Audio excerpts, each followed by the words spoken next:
હમણાં થોડી વાર દરવાજો ખટકાવશે અને થાકી અને ઘરે પાછી વહી જશે. જેવી આપની ઈચ્છા, એમ કરી શ્રી ગુસાઈજી તો આગળ ક્રમ પહોંચે છે. ત્યાં તો દરવાજા પર ચાંદીના બલૈયા ધારણ કરેલા બીજા બે નાજુક કાંડાઓ ધબધબાટી કરવા લાગ્યા. દેવકાના ઉપલંભોની સાથે બીજા કોઈ પણ આવી રીતે ખકડાવી રહ્યા છે. અરે ઓ બહુરૂપિયે, અબ તો તું राजा હોય કે अपने महल में दरवाजा खिड़की बंद करके भोग आरोगने बैठने लाग्यो. तासो तो को कोई देख न ले, तेरे भोजन पे काहू की नजर ना लग जाए. क्यों? હવે તારા ઘરે બહુ મોટી ઠકુરાઈ થઈ ગઈ છે, તેથી અમને કોણ અંદર આવવા દે? અરે જુઓ જુઓ જરા, ચોરના સરદારનો ખેલ.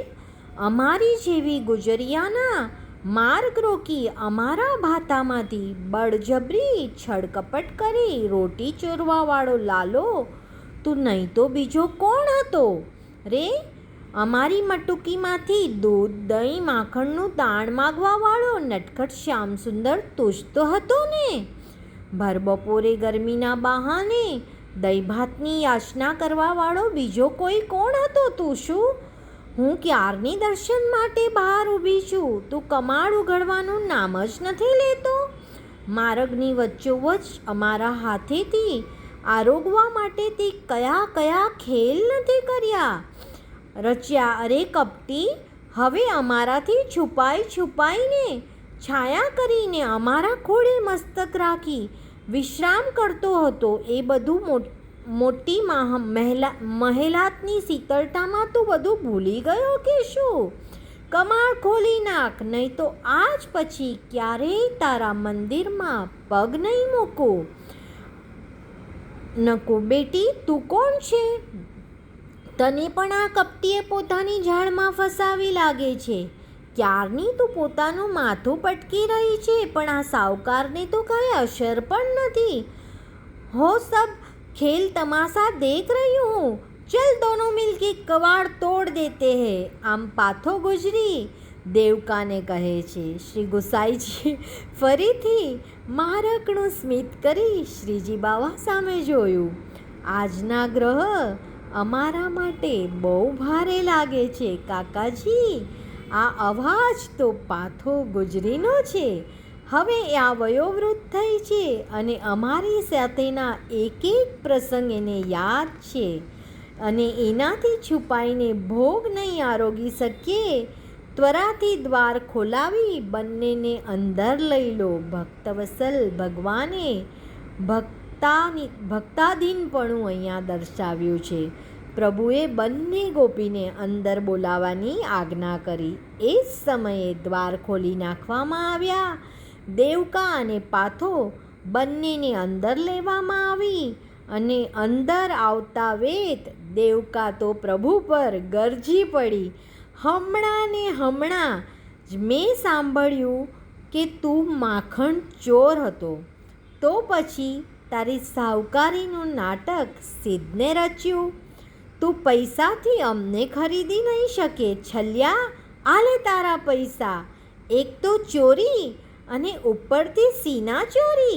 કપટી છો તું, બહુ કપટી છો. કહેતા દેવકાએ રોષયુક્ત સ્વરે રડમસ થઈ ગયા અને ઓઢણીને છાંયડે બાંધેલી ગાંઠ છોડી એમાંથી પૈસા કાઢી શ્રીજી બામા સામે પટક્યા.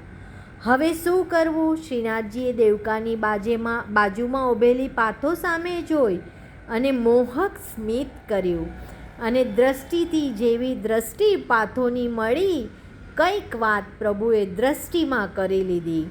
સૂર્યના પ્રખર તે તાપમાં બરફ જે રીતે પીગળી જાય ને, એમ પ્રભુની દ્રષ્ટિથી પાથોનો ગુસ્સો ઓગળી ગયો. પાથો દેવદમનનું પ્રાણું લઈ દેવકા પર ત્રાટકી. એ આજકાલ કી છોરી, અમારા લાલાને ચોર કહેવાવાળી તું કોણ છે? આ અધિકાર તને કોણે દીધો? વધારે કાંઈ ઓછું આ અધિકાર તને કોણે દીધો? હું ક્યારની જોઈ રહી છું બસ તું ચબર ચબર ચબર બોલે જ જાય છે. ખબરદાર જો આનાથી વધારે કાંઈ ઓછું કહ્યું તો. આમ શ્રીજી બાવાના પક્ષમાં પાથો દેવકાને ખીજાય છે. દેવકા કહે છે, દાદીમાં હાને कब कहो कि ये चोर है? अभी अभी तो मुँह से ही हाने ये बात सुनी.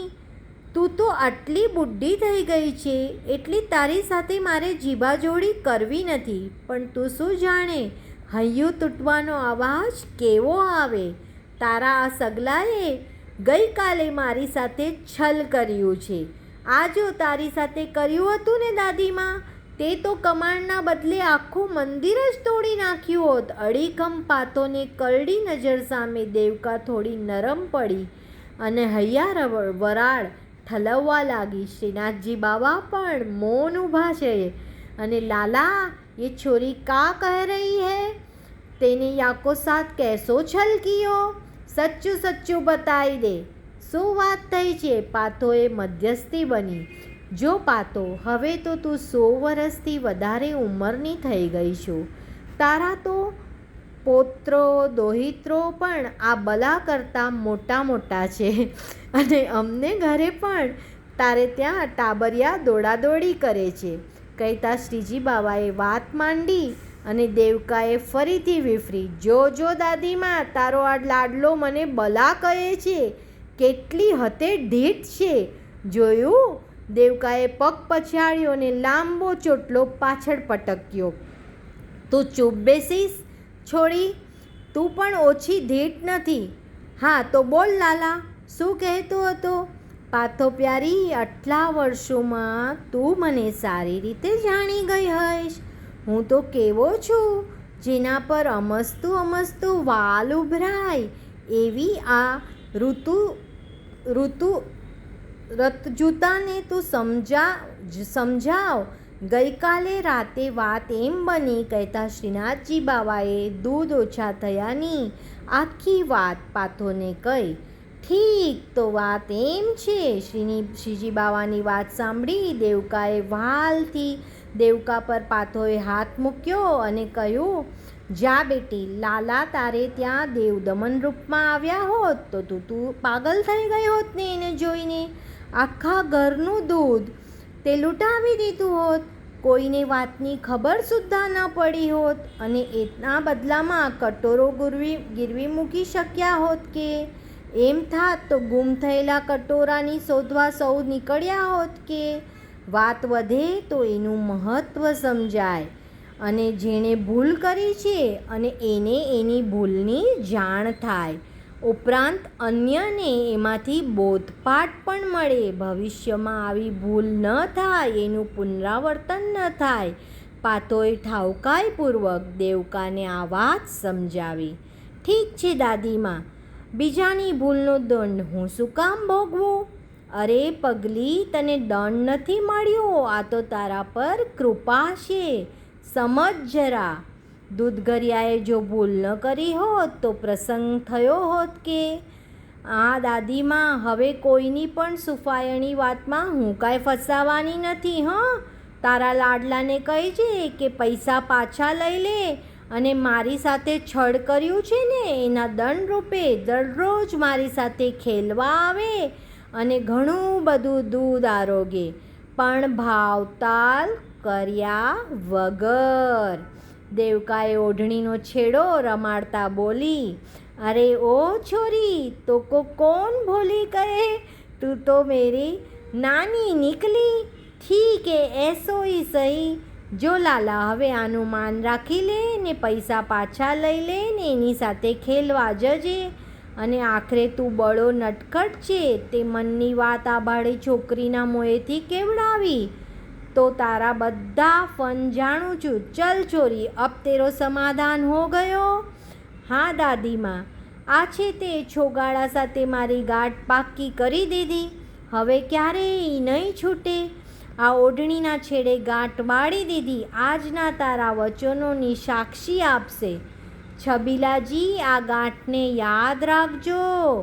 ચાલ दादी माँ, अब यहाँ अपनो काम नहीं. हाँ बेटी चल, अब या को साहूकारी करने दे.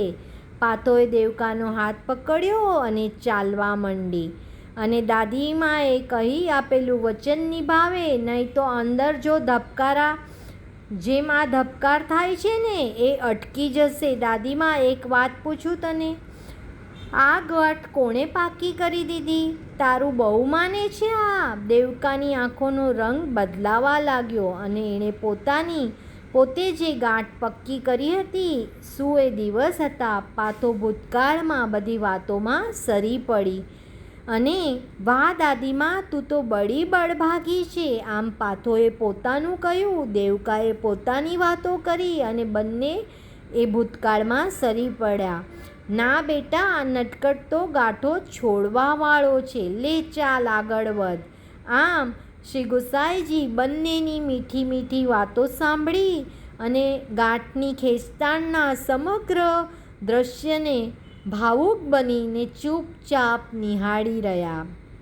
ચાલતા ચાલતા દેવકાએ શ્રીજી બાવાને અંગૂઠો બતાવ્યો અને ધીમેથી બોલી, સાવકાર ચોર, અને પરત પાથો સાથે ચાલવા લાગી. અરુ પાથો, તનિક રૂક જા, એમ કરીને શ્રીનાથજી બાવાએ પાથોને રોકી. અબ કા હે? આ ભોગ સાજ્યો છે એમાંથી થોડોક એક કોળિયો મને ખવડાવતી તો જા. ગળામાં કોળિયો અટકશે તો છાશ પણ મને કોણ પીવડાવશે? નહીં લાલા, આ મંદિર છે, માર્ગ નહીં. મોના સાથે તારો પ્રસંગ યાદ છે ને? અહીં હું તારા ભોગને અને તને અટકીશ તો આચાર્યજીની મેળ છોવાઈ જશે. અહીં તને આરોગવાનો અધિકાર કેવલ શ્રી ગુસાઈજી મહારાજનો છે, અમારો નહીં. દેવાલયની બહાર જ તું અમારા પાસે માગીને ચોરીને આરોગી લે. સ્નેહથી અમે તને આરોગાવી શકે. બાબા, આપકો ભોગ આરેગવે મેં અબ અવેર હોગી. અને એમ શ્રી ગુસાઈજીએ શ્રીજી બાવાને ભોગ આરોગવાનો સંકેત કર્યો અને પાથો દેવકાને લઈને નીકળી પડી. તો આવી અનેક ગોપીઓનું પ્રભુએ દિલ જીત્યું છે અને પ્રભુએ અનેક ગોપીઓ પાસેથી આવી રીતે વ્રજમાં દાણ માગીને લીધા છે. તો આ દાણ લીલાના દિવસોમાં પ્રભુની આ લીલાને આપણે સૌએ શ્રવણ કરી. બોલો શ્રીનાથજી પ્યારે કી જય, શ્રી ગોવર્ધન ધરણ કી જય. અને દેવકા અને પાથો ગુજરી જેવા ગોપીઓના ચરણોમાં આપણા સર્વ વૈષ્ણવના કોટી કોટી દંડવત પ્રણામ.